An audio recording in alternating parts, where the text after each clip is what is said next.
I'm David Pakman in New York City. I'm joined by producer Louis Motamedi in Austin, Texas.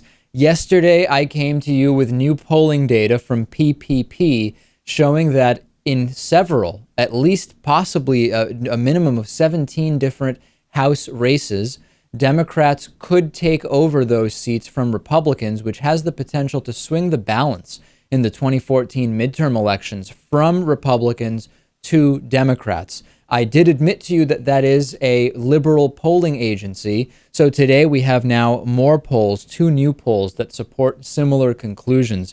New Civil Rights Movement has a write-up about this. There's a new Washington Post ABC News poll that finds 70% of all registered voters disapprove of the way that Republicans in Congress are handling negotiations over the federal budget and the government shutdown that has led from that.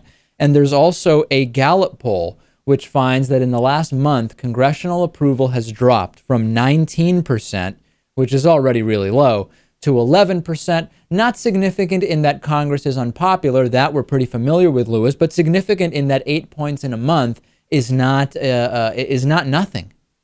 No, not at all. That's pretty steep, and there's certainly plenty of room for it to keep going, and I hope it does. Yeah. So then we really get into the question of very often these midterm elections don't make much news, although they are not unimportant and many times can swing the balance of power.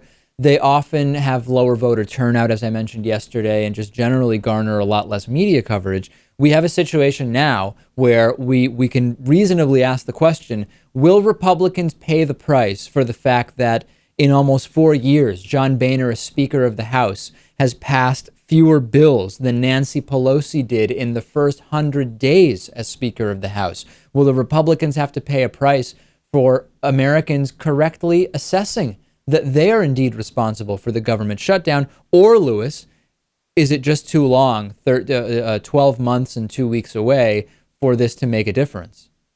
A year is a long time, and if the shutdown ends relatively soon, I think a lot of people have short memories, and unfortunately, that could end up hurting Democrats. But we'll see. I mean, I hope that this really sticks in people's heads.